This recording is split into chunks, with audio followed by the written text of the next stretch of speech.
This is a powerful sermon by American preacher pastor Gino Jennings discussing homosexuality, same-sex marriage, and the responsibilities of religious leaders.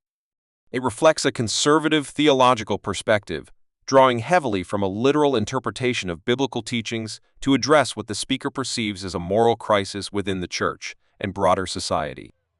The discussion is framed around the tension between respecting individual rights in the professional and public sphere, and maintaining a firm stance against behaviors the speaker views as inconsistent with biblical doctrine. This type of discourse is emblematic of ongoing debates within Christianity and other faith traditions regarding LGBTQ issues. These debates often pit traditional interpretations of Scripture against evolving cultural norms and scientific understandings of sexuality and gender. While some religious leaders and communities advocate for inclusivity and reinterpret Scripture in light of modern contexts, others, like the speaker in this excerpt, argue for strict adherence to their understanding of biblical principles, particularly in areas of sexual ethics and marriage. You that's in this religion called Christianity, you condone same-sex marriages. Don't misunderstand me. I believe the homosexual should be able to work in any place of employment. We're not talking about his or her skill as a doctor or a lawyer or a policeman or a contractor or architect. No, We're dealing with an abominable behavior that have nothing to do with your architectural skill. That's right. Have nothing to do with your painting talent or your ability as a school teacher or one that teach theology and philosophy and homiletics and chemistry and rocket science and all. No, we ain't talking about none of that. In the excerpt, the speaker seeks to draw a clear line between individual worth and professional capability, which they affirm should be respected regardless of a person's sexual orientation, and the moral rejection of homosexual behavior and same-sex unions, which they view as abominable under their interpretation of Christian teachings.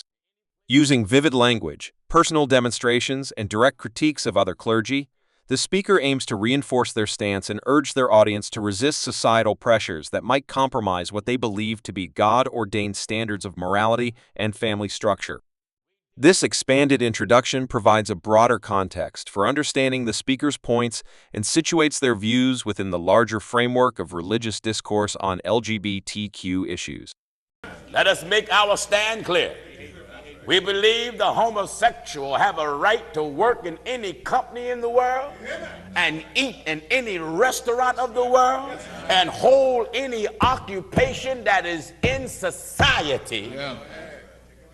But we don't believe in the behavior of two men.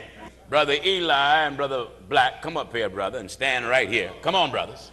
Stand right here, facing me, Or just to the side, that way you can get me in the camera. Now, you're fighting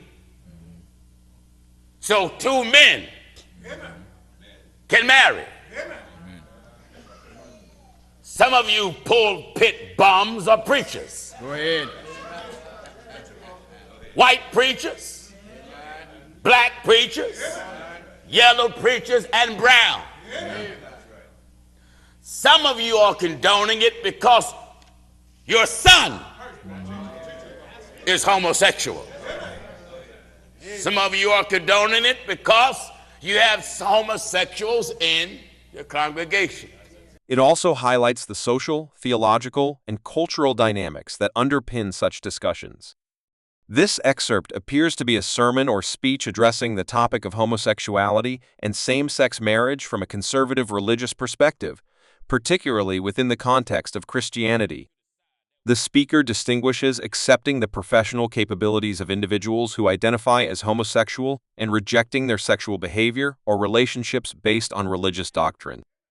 Separation of professional skills and personal behavior, the speaker asserts that homosexual individuals should have equal rights to employment and participation in any professional field.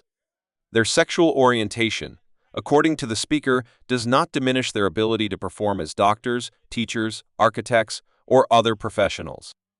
However, The speaker emphasizes that the focus is not on professional competence, but rather on what they consider abominable behavior from a biblical standpoint. God made the woman. Notice the difference in how we look.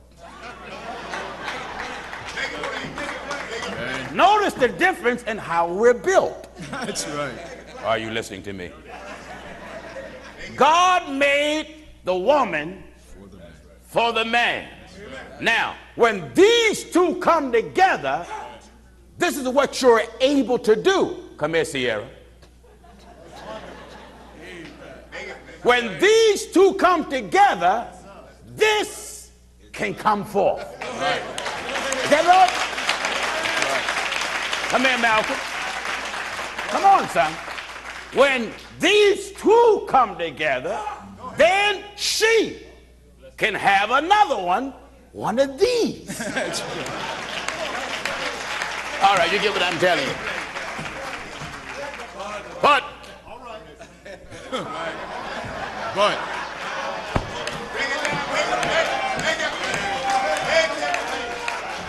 when these two come together, it may be some friction. Yeah. But they're not designed to produce. That's right. It is that behavior that we're talking about. Condemnation of same-sex marriage.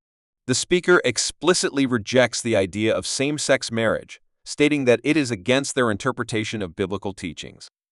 The argument is rooted in a traditional interpretation of Christian scripture, which the speaker claims dictates that marriage is solely between a man and a woman. Criticism of religious leaders and societal compromise. The speaker criticizes other religious leaders, referred to as pulpit bombs or preachers who condone or stay silent on same-sex marriage.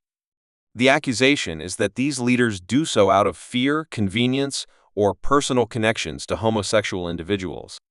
There is also a critique of societal pressures, symbolized by the rainbow sticker or flag, which represents LGBTQ+ rights. The speaker suggests that some individuals conform outwardly to these pressures to avoid conflict or discomfort. Use of demonstration.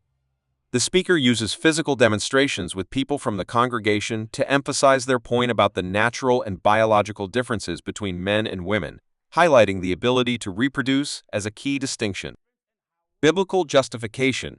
The argument heavily relies on a literal interpretation of the Bible, particularly the creation story, to justify opposition to homosexuality and same-sex marriage. The speaker references God creating woman for man as the intended divine order. Calls for clarity and stance. The speaker urges listeners to make a clear distinction between accepting individuals as professionals or community members and condoning their sexual behavior or relationships. This is presented as aligning with their faith. This speech reflects a traditionalist stance that sees homosexuality and same-sex marriage as incompatible with religious teachings. The rhetoric and framing are meant to resonate with an audience that values adherence to biblical principles. At the same time, the speaker tries to position themselves as fair and non-discriminatory in matters unrelated to sexual behavior, such as employment or societal participation. This perspective is common in certain conservative religious circles, but is also a source of contention in broader societal and theological discussions. Many progressive Christian groups and other religious communities interpret Scripture differently and advocate for the full inclusion and acceptance of LGBTQ+ individuals, including their relationships.